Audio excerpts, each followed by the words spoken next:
The man who thanked me for putting food on his table was sleeping with my wife behind my back, and every day I shook his hand like a fool. The betrayal didn't sneak up on me. It bled into my life slowly, like a leak under the foundation, silent, steady, and catastrophic before I even knew what was happening. It started small. Dana had been acting different, but not the kind of different you expect. No fights, no cold shoulders. If anything, she seemed lighter, happier. She smiled more at dinner. She sang along to old songs in the kitchen like she was 17 again. I should have known better. People only glow like that when they're getting fed something they're starving for. And it wasn't coming from me. I thought maybe it was the company. Business had been booming. We had just hired 3 new guys that spring to handle the overflow. One of them was Sam, sharp, clean-cut, eager. He was good at his job, good with people. I liked him immediately. We even joked he reminded me of a younger me, only better looking. Funny, looking back on it. Dana handled payroll and HR stuff on the side for me. Always had. Trusted her more than any outsider. She started spending more time at the office under the excuse of getting ahead of the paperwork. Made sense to me. We were expanding. Long hours were the price of success. The first real crack showed up on a Tuesday night. I was home by 7, a rare thing. Dana wasn't. Kids were scattered, one upstairs on the Xbox, the other pretending to do homework but really glued to TikTok. I sat at the kitchen counter, watching the clock, waiting for her to walk through the door. By 9:30, I texted her. Everything okay? 15 minutes later. Yeah, sorry babe. Crazy day. Heading out now. No big deal. I heated up some leftovers, watched SportsCenter, tried to shake the ugly feeling knotting in my gut. When she got home, she kissed me quick, breathless, still glowing from something. You're up late, she chirped. I told myself she was tired. I told myself she loved the job, the adrenaline, the growth. I didn't tell myself the truth, that love and adrenaline leave different fingerprints. It became a pattern. Late nights, last-minute errands, new clothes appearing in the closet, sharp dresses she claimed were on sale, jewelry she brushed off as cheap little treats. She didn't smell like home anymore. She smelled like leather seats, like strange soap, like perfume that wasn't hers. One night, I caught her giggling over her phone. She quickly shut it off when she saw me walking in. Funny meme, she said too fast. Show me, I teased, reaching for her hand. She jerked away like I'd burned her. We stared at each other for a second too long. Then she forced a laugh and said, you wouldn't get it. It's work stuff. Inside jokes. I smiled and dropped it. What else could I do? Start a fight over a laugh? The next morning, I caught her looking in the mirror longer than usual, checking her makeup, fixing her hair. She used to throw on jeans and a sweatshirt for the office. Now she was dressing like she had somewhere to be and someone to impress. Still, I said nothing. You tell yourself lies when you're scared of the truth. You tell yourself it's just a phase. You tell yourself the stress is getting to you. You tell yourself you're a jealous, insecure husband, and you need to man up. I even joked to her one night, you're dressing better than me these days. She laughed too hard. Somebody's got to look good around here, she said, kissing my forehead like I was a pet. It stung more than I wanted to admit. Then there were the missed calls. I'd ring her at 5, just to check in, like we always did. Sometimes she didn't answer. Sometimes it went straight to voicemail. When she did pick up, her voice would be too cheerful, too bright, like she was covering something. Hey, babe. Hey yourself, I'd say. Everything okay? Yep. Just crazy busy. Gotta go. Love you. Click. No conversation. No casual banter like we used to have. Just a hit and run of affection, fast enough to keep me from asking questions. Still, no real proof. Just 1,000 little cuts. Just a hollowed-out feeling that grew a little more every day. There were no lipstick stains. No strange receipts in her purse. No unfamiliar cologne on her skin. Nothing you could hold in your hand and say, this is it. This is the moment everything changed. Just glances that lasted too long. Phone screens that snapped off the second I walked in. Laughs that didn't belong to me anymore. I told myself I was being crazy. I told myself, you're lucky, man. You've got a beautiful wife who still laughs, who still comes home, who still says she loves you. But deep down, I knew. Somewhere in the pit of my gut, the same place that tells you when a storm's about to break, I knew something wasn't right. And every day, I shook the hand of the man who was tearing my life apart. The first real argument happened a week later. It wasn't about late nights. It wasn't about the way she looked at her phone like it held a secret life. It was about a dinner. One of our employees, Jamie, was leaving for another job. Young kid, good worker, moving on to better things. Dana suggested we throw him a send-off. Something nice, she said, stirring her coffee with a little too much energy. We owe it to him. She was right. Jamie had earned it. But when she offered to handle everything, something twisted in my chest. Shouldn't I be involved? I asked. She laughed, but it wasn't a laugh meant for me. It was the kind of laugh you use to smooth over an insult at a cocktail party.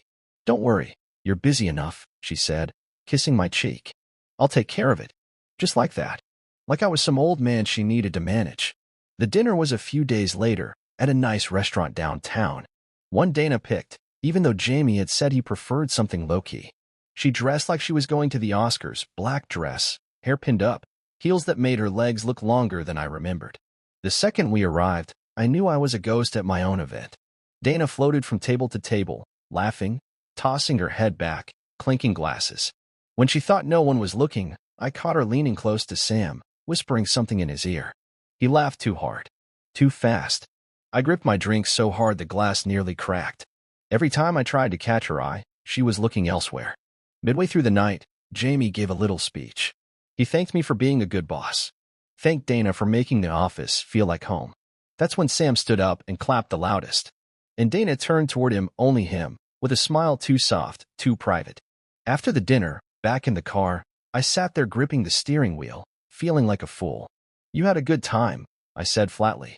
She smiled out the window. It was a nice night. Everyone deserved it. You and Sam seemed close. The words were out before I could stop them. I didn't mean it to sound like an accusation, but it hung there in the air like smoke. She stiffened. He's a good employee. You should be happy people like working for you. I am, I said. I just didn't realize you two were such good friends. She turned then, her face sharp. You're being ridiculous. He's 28, for God's sake. Right, I said, hating how pathetic I sounded. She let out a breath like she was blowing off steam. You're stressed. You're reading into things. Let's not start a fight over nothing, okay? I gripped the wheel harder and said nothing. That night, in bed, she rolled away from me before I even had a chance to touch her. And when I lay there staring at the ceiling, I told myself, again, that I was imagining things. I worked longer hours the next week. If she wasn't going to be home, I figured, neither would I. But work only made it worse. Because work was where Sam was. And every day, I watched the two of them, the way she smiled at his jokes, the way he lingered near her desk even when he had no business being there. The way her laughter got sharper, brighter, whenever he was around. It gnawed at me, but I kept swallowing it down. I told myself maybe I was getting old. Maybe I was jealous of their energy, their youth. Maybe I was the problem. But then there were other things. Dana started getting texts late at night. I'd hear the buzz of her phone on the nightstand long after midnight. She claimed it was friends. Old girlfriends catching up. Sometimes she'd get up and leave the room to take the call. Other nights she'd clutch her phone to her chest and say, nothing important. Go back to sleep. And I, like an idiot, did. Because that's what trust looks like, right? Closing your eyes and pretending you don't smell the smoke. I noticed she started working out more, too. New yoga classes. Private sessions. A gym bag she kept in her car instead of bringing it inside. One night when she thought I was asleep, she tiptoed into the bathroom and spent nearly an hour getting ready, makeup, perfume, even a spritz of hairspray. At midnight, when she came back to bed, I kept my breathing slow, steady. She slipped under the covers without touching me. When I asked her the next morning where she went last night, she frowned, like the question itself was an offense. I couldn't sleep. Went for a drive, she said, stirring her coffee too fast. Clears my head. And makeup. She glared at me over the rim of her mug. Jesus, you're paranoid. I wanted to fight. I wanted to flip the table, to scream that I knew something was wrong, that the woman in front of me wasn't my wife anymore. Instead, I said nothing. Instead, I let her win. Because deep down, I needed her lies. I needed the illusion a little longer. Needed to believe I still had a wife, even if she was already half gone. By the start of summer, the distance between us wasn't just emotional anymore, it was tactical. Dana was careful now. She wasn't just staying late. She was building a world where I didn't exist. Girls' nights, last-minute errands, networking events she said I wouldn't enjoy. She built a schedule too messy, too complicated, for anyone to track. One Saturday, we were supposed to drive upstate to see my brother for his birthday. Family, barbecue, beers in the backyard, the normal kind of life we used to be good at. I woke up that morning to find her sitting at the kitchen table, looking pale and fragile over a cup of coffee. "I can't go," she said, not even looking up. "I'm feeling off. Maybe a stomach bug." I offered to stay. She insisted I go alone. I kissed her forehead, but it felt like kissing a stranger. Her skin was cold, her body stiff. As I backed out of the driveway, I saw her watching me from the window. No wave, no smile, just two dead eyes tracking my car like a sniper. Halfway up the highway, something gnawed at me. I wasn't even 30 minutes away when the call started. First, my brother, wondering where we were. Then my mother, asking if Dana was okay. I made excuses. Told them she was sick. Told them she just needed rest. Told them, like I kept telling myself, that everything was fine. I made it through the barbecue. Forced smiles. Forced laughs. Pretended not to notice when everyone else's wives leaned their heads on their husband's shoulders or held their hands in the late afternoon sun. I drove home that night faster than I should have, chewing a hole through my cheek. The house was dark when I pulled in. Her car was gone. I sat in the driveway for a long time, hands locked around the steering wheel. Finally, I called her. Straight to voicemail. Tried again. Same. I checked the location sharing app we'd set up years ago when the kids were younger, back when trust meant something. Location off. I didn't sleep that night. Just sat in the living room, watching the headlights of passing cars flicker across the walls. She didn't come home until dawn. I heard the garage door rumble open, heard her stumble in. She smelled like mint gum and cheap perfume. I pretended to be asleep when she crept upstairs. I couldn't move. Couldn't breathe. Something inside me cracked open that night, something raw and ugly. The next morning, she made pancakes like nothing happened. She kissed my cheek. "You're up early," she said, flipping the batter. "You're up late," I said. She froze for a fraction of a second, just long enough for me to catch it. "Where were you?" "Couldn't sleep," she said, not looking at me. "Drove around. Ended up crashing at Alice's house. We drank some wine. Lost track of time." "Funny," I said, my voice colder than I meant. "Alice texted me asking if we were coming to the barbecue." Dana blinked. Quick. Calculated. Then she smiled, a brittle thing that didn't touch her eyes. "I meant later. After. She was good. I'll give her that. Better than me, anyway." I wanted to slam my fists into the table. Wanted to drag the truth out of her, splinter by splinter. Instead, I said nothing. Because if I asked the wrong question, I knew she would lie.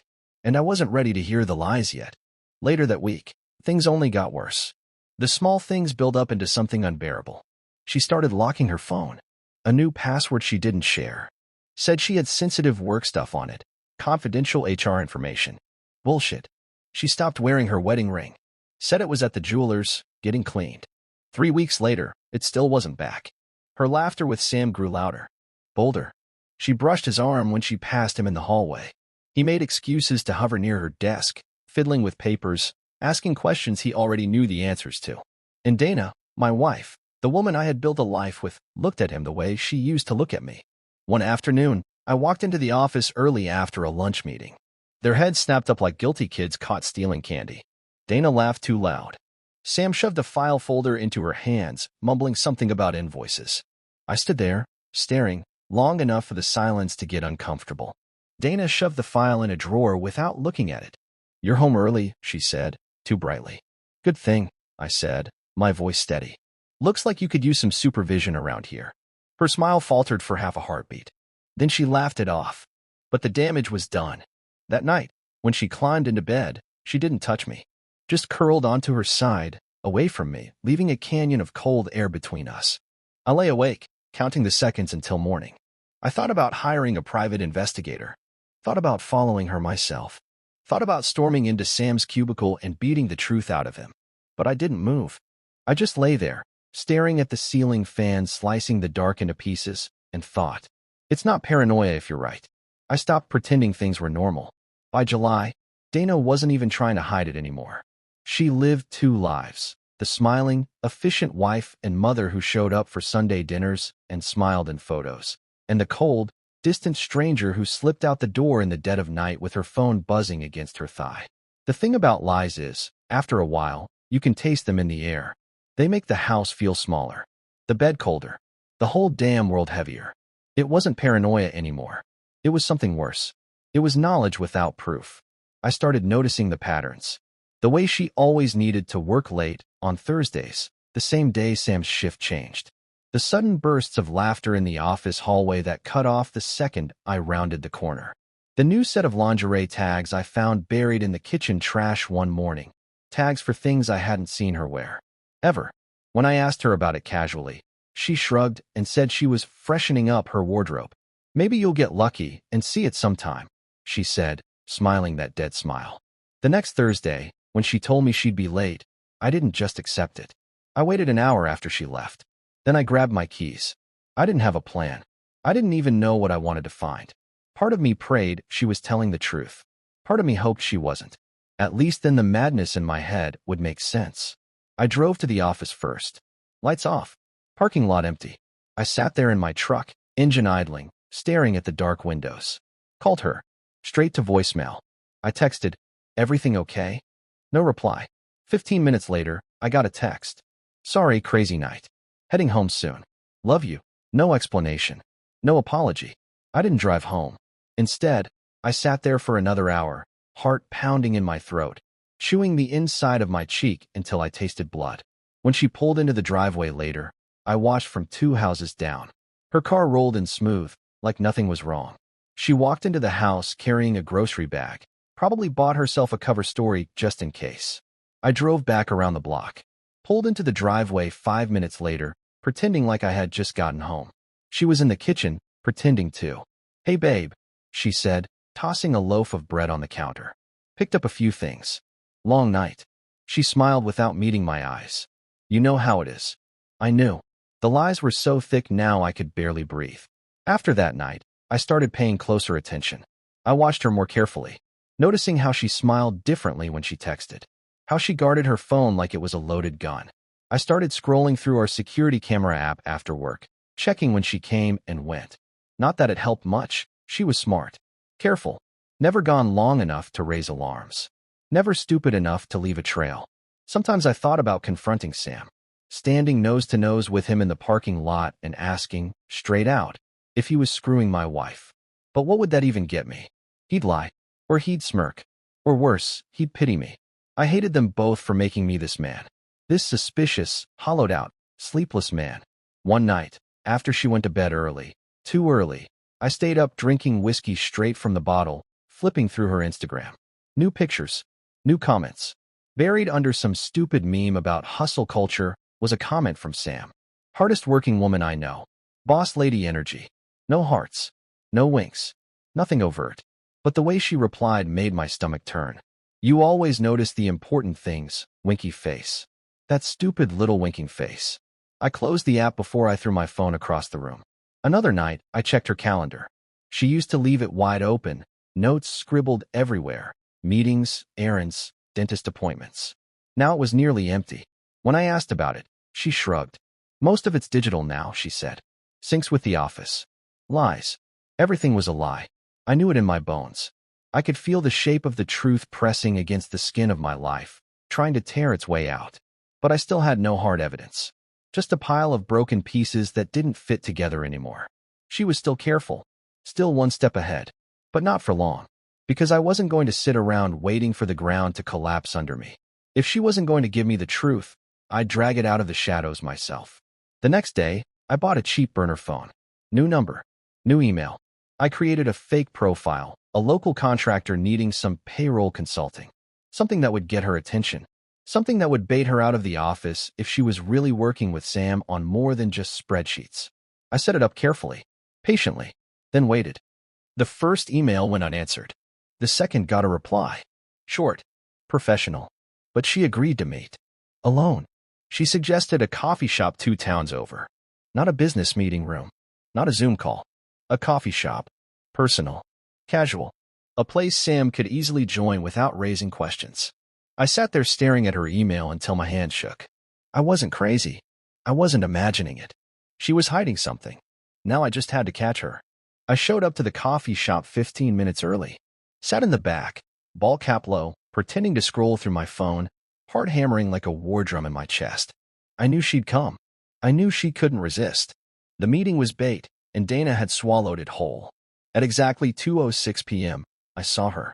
She walked in wearing jeans tight enough to scream desperation and a silky top she sure as hell never wore around me anymore. Makeup sharp, hair curled, perfume leaving a trail behind her like breadcrumbs. She wasn't looking for a meeting. She was looking for him. She scanned the room, phone in hand, looking for her client. When she didn't see anyone she recognized, she hesitated, then took out her phone and started typing. I knew who she was texting. Not the fake email I set up. Someone real. Someone she expected to meet. I watched her text, watched her pace, watched her bite her lip the way she used to when she was nervous before a date night. 2 minutes later, he walked in. Sam. Casual. Smiling. Arrogant. I nearly laughed. He didn't even bother pretending this was professional. He went straight for her. No hesitation. No pretense. And Dana lit up like a damn Christmas tree. I stayed seated, camera ready, snapping photos through the gap in my menu. Pictures of her leaning into him. Pictures of him touching her arm. Pictures of her laughing at something he whispered against her ear. No papers exchanged. No laptops opened. Just two people drowning in the kind of intimacy you can't fake. After 20 minutes, they got up. No handshakes. No polite goodbyes. He placed his hand low on her back, too low, and guided her out the door. I followed at a distance. They crossed the parking lot, laughing. Sam opened his truck door for her. Dana slid inside without a second thought. No looking back. No hesitation. I stood there, phone recording, catching it all, the smiles, the touches, the betrayal. It wasn't about proving it anymore. I had seen enough. It was about ending it. When they pulled out of the parking lot, I let them go. Didn't follow. Didn't need to. I had everything I needed. That night, I waited for her to come home. Waited for her to slip through the door and pretend again. Pretend she was tired. Pretend she loved me. She walked in at 9:30, hair mussed, cheeks flushed, smelling of cheap soap and stale coffee. Hey, babe, she said, tossing her purse onto the counter. I didn't say a word. Just handed her the manila envelope. She looked confused at first, then wary. What's this? Open it, I said. She pulled out the stack of photos. The smile died on her face. She didn't even try to lie. Didn't even try to fake it. Just stood there, mouth opening and closing like a fish out of water. I let the silence stretch until it choked the room. You could have had anything, I said finally. Anything you wanted. But you wanted this. Her eyes filled, but I didn't care. I wasn't interested in her tears. I wasn't interested in her apologies. I was interested in winning. I leaned in, low and calm. You're fired, I said. She blinked. What? You're out. Of the company. Of the house. Of my life. But. No buts, I snapped. You'll get your share of the assets. No more. No less. The papers are already drafted. Sign them, or I go public. Her face drained of color. She knew what that meant. She knew the company was my name. My reputation. She knew that if word got out that she was screwing an employee, the stink would follow her forever. And Sam?